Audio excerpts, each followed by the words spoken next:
50-year friend.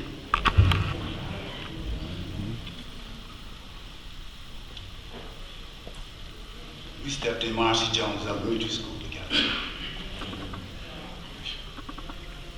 My mother standing in front of his mother, we were standing in back of one another. And after that day,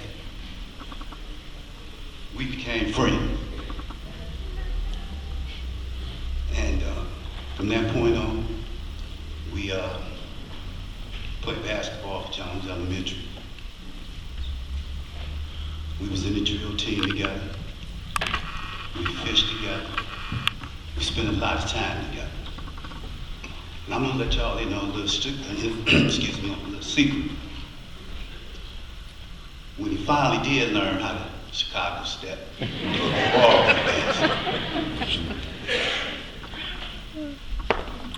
if you thought Fred Astaire was great on the dance floor, you should have seen Bourgeois in the swimming pool.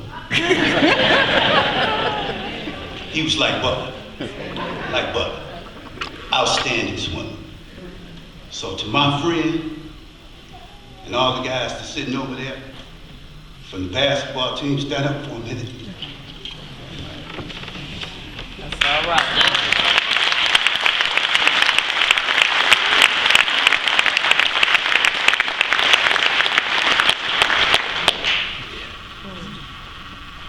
So I'm gonna let the other two guys say something. But yes, sir, Doc. I'll see you on the other side. Thank you.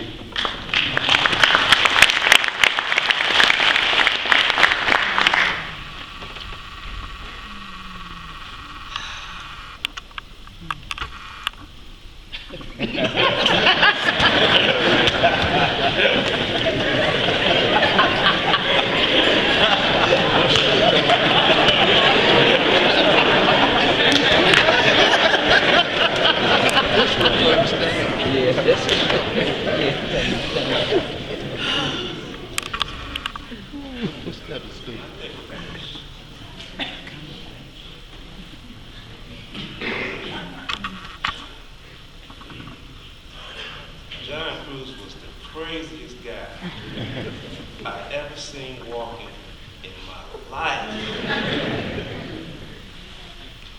You could hear Bush, if he saw me, "Hey, Ricky Ready!"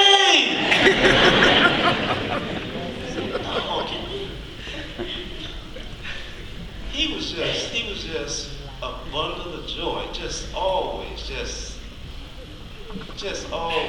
always got something to say, something to do. Come on, man.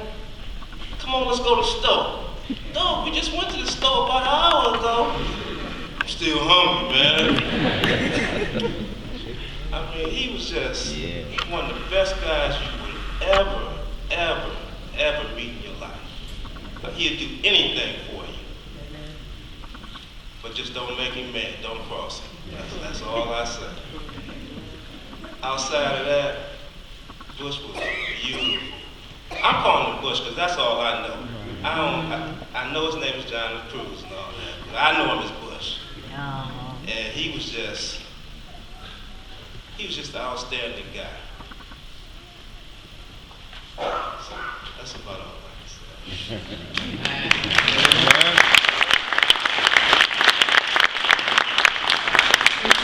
Family, it's me. Me and this little guy shot marbles together, and I still want my marbles, Bush. But I just want to say that there's a story in every man's life or every woman's life. There's a part of your childhood that will live forever. And I want to tell you a story. I don't know if he ever told you that he was struck by lightning. He would tell you that. Has he ever told you that? Well, here's the story. We bugged his dad one day to go fishing. And boy, oh boy, we went and we bugged him and we bugged him. He says, come on, let's go. So we went to the store. We got some red pop, some potato chips, and we got our fishing rods, and we were off to the races. We went to Belle Isle with Mr. Cruz, and he cast his rod out. And Johnny Cruz, if you know him, it was always a competition. He cast his out, and I cast mine out, and we were determined to catch us a fish. Well, Mr. Cruz caught a couple sheephead, and we walked over and we looked at it, and now it's on. I'm not leaving this place until we get us a fish.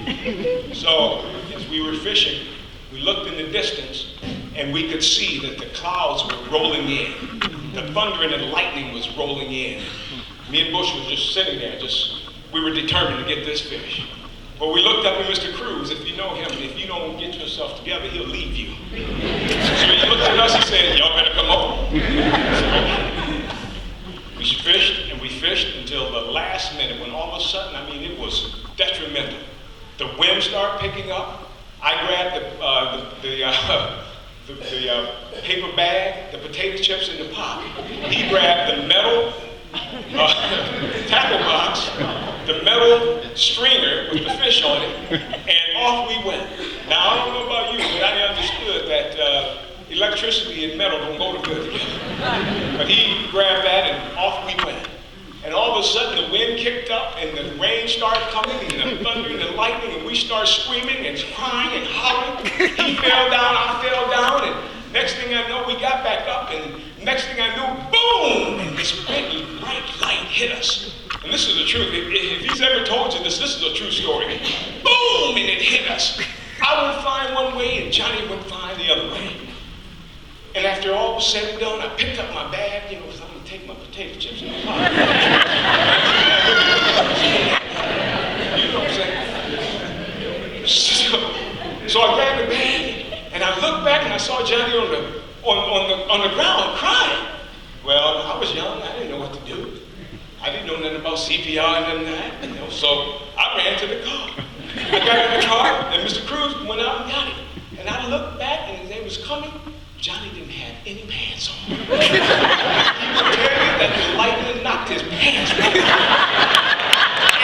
would tell you, and this is the honest, goodness truth out of the house of the Lord, every time I seen him, he would tell me, Mike, you remember we got hit by lightning? Tell people that. He wanted me to tell him at his dad's funeral. I said, no, I'm just going to yours.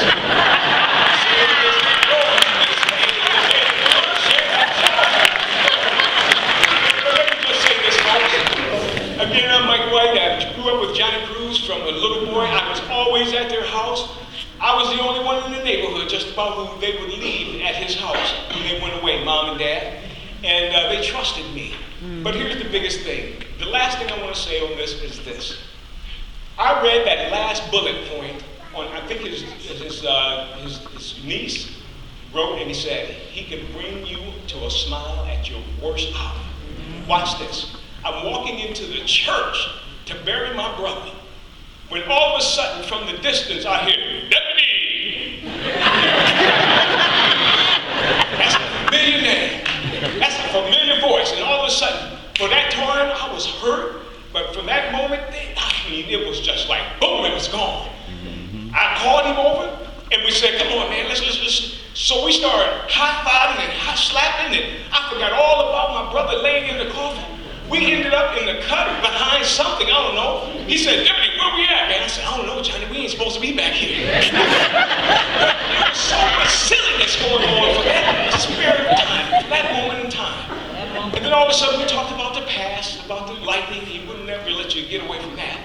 We talked about the present, about what was going on in my life. And I was telling God, I said, man, I'm walking with God now.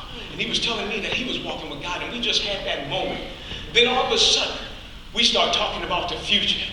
Not the future as us being on this earth, but us leaving this place. And he said, Mikey. No, he said, Deputy. I said, yeah, big city, because I called him Big City. He used to like to drive those big cars. And I said, you know what? He said, I buried my daddy. I buried my mom. We buried your daddy. Now we're burying your brother. And then there was that moment of silence, that awkward place. When all of a sudden, I looked at him, and I said, Johnny, I said, one or two things going to happen, my brother. He looked at me, what's that, Deputy? I said, man, either you going to bury me, or I'm going to bury you.